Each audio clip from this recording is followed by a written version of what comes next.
Un encuentro con su palabra, porque secase la hierba, marchitase la flor, mas la palabra de Dios permanece para siempre.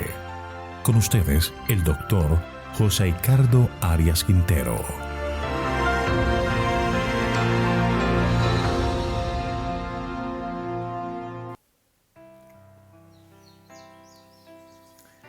Hoy estudiaremos Amós capítulo 4. Aunque castigado, Israel no aprende. Para ello vamos a orar. Padre eterno y bondadoso, alabado y glorificado sea tu santo nombre. Venimos ante tu presencia para solicitar la bendición de tu Espíritu en el estudio de tu palabra, que podamos tener la sabiduría de lo alto y poder comprender el mensaje que tienes para nosotros a través del libro de Amós. Gracias por tus bondades y gracias por concedernos tu bendición. Lo pedimos en el nombre de Jesús. Amén. El mensaje de Amós nos muestra que a pesar de las situaciones desesperadas del pueblo de Israel, hay solución si tan solo ellos quisieran reconocer su pecado, arrepentirse y confesarlo y abandonarlo. Dios no quiere que nadie se pierda, mucho menos a aquellos a que ha llamado para cumplir una tarea especial. El capítulo 4 de Amós nos revela a un Dios que busca la manera de llamar la atención del pueblo, que a través de las dificultades ellos acudan a Dios para encontrar solución. Pero este pueblo no lo hizo. El capítulo es un desafío divino a Israel de venir ante el tribunal del cielo y, si puede, presentar defensa de su conducta, si la hay. Destacamos el amor paciente y perdonador de Dios y dispuesto a restaurar, pero también un Dios que respeta las decisiones del hombre y cada uno debe dar cuenta de su decisión ante el tribunal del cielo. La primera parte del capítulo 4 de Amós son los versículos 1 al 3 y es un mensaje de condenación ante la impiedad mostrada por los dirigentes de Israel. Leamos el versículo 1. Oíd esta palabra, vacas de Basán, que estáis en el monte de Samaria, que oprimís a los pobres y quebrantáis a los menesterosos, que decid a vuestros señores, traed de beber. Basán está en la parte noreste de Palestina, al este del río Jordán, cuya región era famosa por sus ricos pastos y grandes rebaños. Veamos una descripción que ofrece Deuteronomio capítulo 32, versículo 14. Dice, mantequilla de vacas y leche de ovejas, con grosura de corderos y carneros de Basán, también machos cabríos, con lo mejor del trigo y de la sangre de la uva bebiste vino. Esta es una figura usada apropiadamente por un hombre como Amós, que era pastor de ovejas. En este caso, el juicio divino compara a las mujeres de la oligarquía de Israel y a sus esposos príncipes de Israel para mantener su derroche, sus estatus, sus lujos y poder sostener las grandes fiestas que hacían. Presionaban a sus esposos para conseguir el dinero suficiente para estas cosas y ellos a su vez lo adquirían oprimiendo y explotando al pobre. Por eso el versículo 1 de Amós 4 termina diciendo que decís a vuestros señores, traed de beber. Estas vacas de Basán se pasean en medio de la prosperidad. Estas impías mujeres invitaban a sus esposos a que le consiguieran los recursos para su libertinaje y para que se les unieran en sus orgías, mientras el pueblo sufre por sus malos gobernantes. Por eso el Señor levanta su voz de juicio y condenación. Versículos 2 y 3, leamos. Jehová el Señor juró por su santidad. Sobre vosotras vienen días en que os llevarán con ganchos y a vuestros descendientes con anzuelos de pescador. Saldréis por las brechas una tras otra y seréis echadas del palacio, dice Jehová. Dios, por su naturaleza santa, no puede tolerar para siempre la iniquidad. Dios jura por su propia santidad, por su propio nombre, por su propio carácter, que vengará la impiedad de Israel y la explotación del pobre. Y entonces menciona que los israelitas serán llevados con ganchos y anzuelos, es decir, no tienen escapatoria, serán capturados y destruidos como cuando un pez muerde el anzuelo. Y así como el ganado pasa rápidamente por los portillos de un cerco, así los israelitas saldrán desamparados y desesperados como animales durante la caída de Samaria, donde la gente cree poder escapar de la destrucción, pero también por esas puertas las vacas de Basán serán llevadas cautivas. Ahora el profeta usa la ironía para mostrar cuán grave es la idolatría de Israel. Leamos el versículo 4. Id a Betel y pecad, aumentad en Gilgal la rebelión, traed de mañana vuestros sacrificios y vuestros diezmos cada 3 días. Se menciona Betel porque es el lugar principal de la idolatría de Israel. Allí fue donde se colocó el gran becerro de oro. Y Gilgal era un valle donde se ofrecía todo tipo de sacrificios a los dioses. Así que Amós les dice que demuestren su celo por la idolatría, aumentando así su culpabilidad. Ahora, es interesante que se mencione que deberían venir cada mañana. En el sacrificio diario del templo se ofrecía un holocausto en la mañana que debía consumirse todo el día en el altar. Ahora ellos venían fielmente cada mañana. Externamente estaban siendo muy devotos, pero su ofrenda era para el becerro de oro.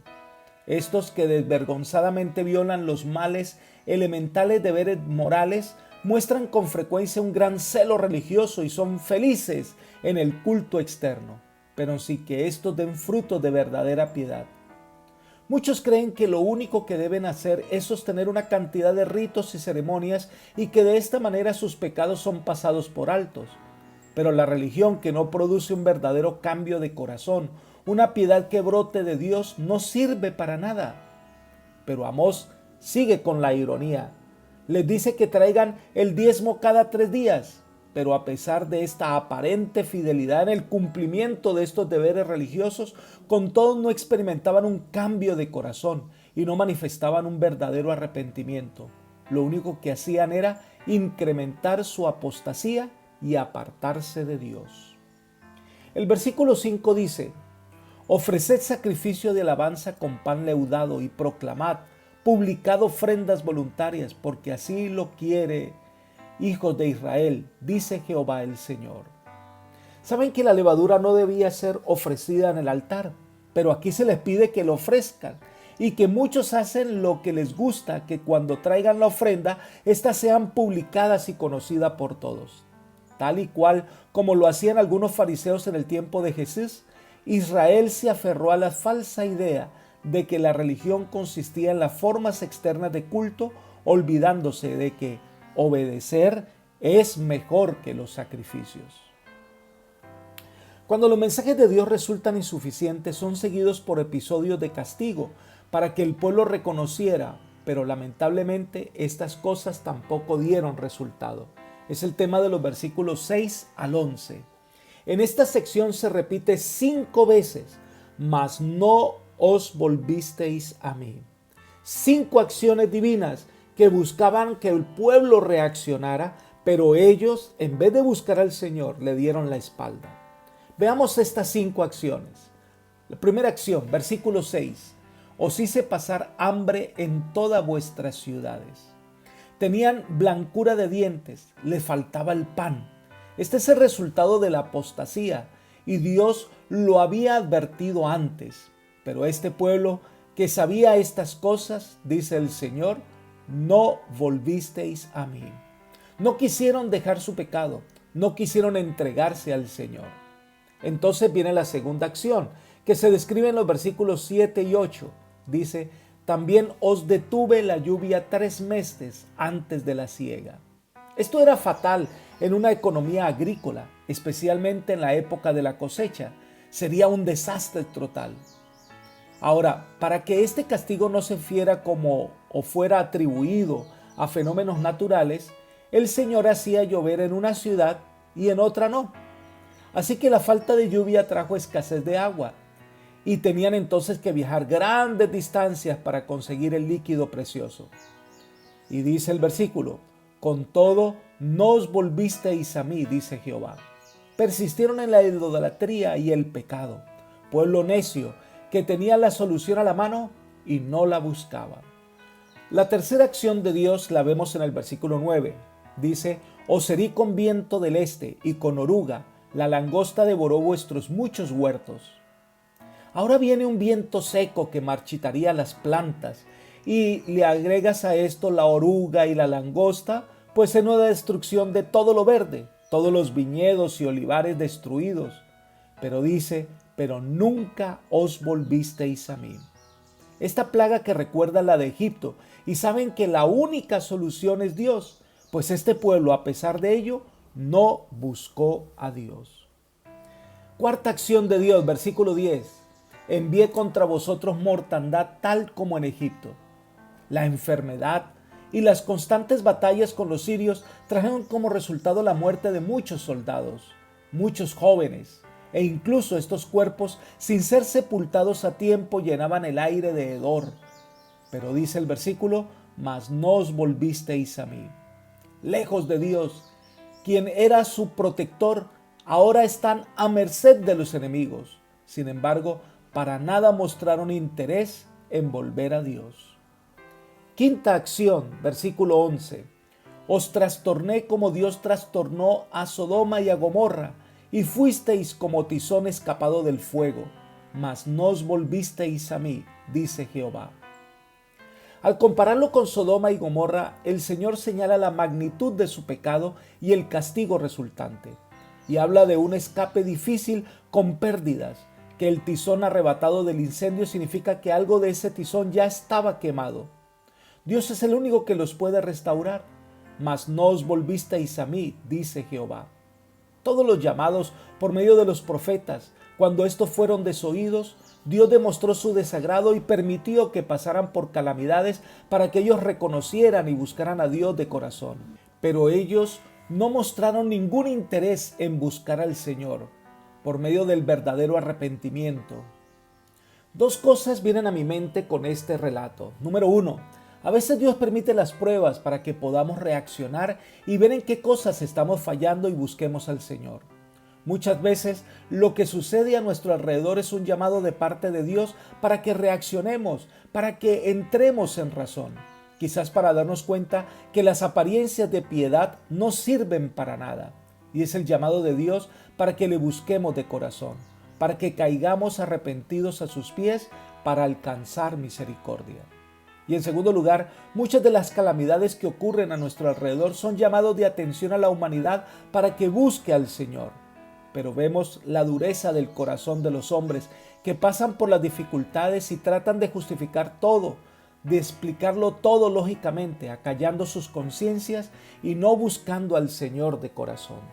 Cuando venga el juicio de Dios sobre la humanidad, no tendrán excusa. Después que el Señor ha hecho todo esto para que el pueblo reconozca su pecado y el pueblo en nada se arrepiente, entonces viene la sentencia del Señor. Versículo 12. Por eso, Israel, haré lo mismo contigo, y porque te he de hacer esto, prepárate, Israel, para venir al encuentro de tu Dios. Dios espera que la severidad del castigo podía despertar alguna esperanza que el pueblo se arrepintiera. Los juicios de Dios son pues señales tanto de su gracia como pruebas de su ira. El mensaje del profeta prepara para hacer frente a los juicios venideros del Señor. Lo que presten atención, los que se arrepientan serían perdonados y tendrían la seguridad de la protección de Dios en el día del temido castigo. Es hora de comparecer ante Dios. Es hora de enfrentar el tribunal divino. ¿Qué podrías presentar en tu defensa? Hay una realidad que no podemos evitar y es que todos finalmente tendremos que enfrentarnos ante el tribunal divino y dar cuenta de nuestras decisiones. El apóstol Pablo nos confronta con esta realidad en segunda carta a los Corintios capítulo 5 versículo 10. Porque es necesario que todos nosotros comparezcamos ante el tribunal de Cristo para que cada uno reciba según lo que haya hecho mientras estaba en el cuerpo, sea bueno o sea malo. Y en otra de sus cartas vuelve a insistir, Romanos capítulo 14, versículos 10 al 12. Pero tú, ¿por qué juzgas a tu hermano? O tú también, ¿por qué menosprecias a tu hermano? Porque todos compareceremos ante el tribunal de Cristo. Porque escrito está, vivo yo, dice el Señor, que ante mí se doblará toda rodilla, y toda lengua confesará a Dios, de manera que cada uno de nosotros dará a Dios cuenta de sí. Dios nos regala la vida, nos rodea de oportunidades para reconocer su grandeza, pero llegará un momento en la historia donde cada uno tendrá que presentarse ante Dios para dar cuenta de sus decisiones.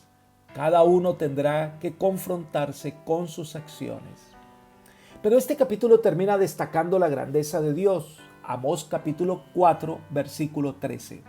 Ciertamente el que forma los montes y crea el viento, el que anuncia al hombre su pensamiento, hace de las tinieblas mañana y pasa sobre las alturas de la tierra, Jehová Dios de los ejércitos es su nombre. Para dar fuerza a su advertencia de castigo, el profeta destaca el poder y la omnisciencia de Dios. Lo primero y la base de este es el reconocimiento de que Dios es el creador. Fue el que formó el cielo y la tierra. De allí parte todo. Después destaca que Dios es quien le da al hombre su pensamiento. Qué diferente el pensamiento del hombre. Dios habla a través de la conciencia, a través de la naturaleza, a través de los profetas y a través de su palabra escrita. Pero ese Dios está por encima de todo. Es el que tiene el dominio de todo. Él tiene el control de las fuerzas naturales. Este Dios es el Dios de los ejércitos. Dios es el gobernante del universo. Él es el supremo benefactor y sustentador. Pero hay algo que debemos destacar. Dios no obliga a nadie y espera que cada persona acepte su llamado de amor. Apreciado amigo y hermano, hemos visto en este capítulo un Dios amante que busca desesperadamente la salvación de los seres humanos.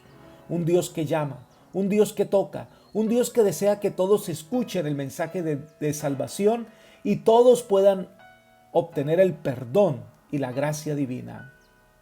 Hoy es el día de reaccionar, de reflexionar sobre la situación que tienes ante Dios. Buscar al Señor es la mejor elección que puedes tomar. Él es el camino, la verdad y la vida. Y lo mejor que puedes hacer es entregar tu vida al Señor. Que el Dios Todopoderoso te guíe hoy y conceda su bendición y paz. Es mi oración. Amén.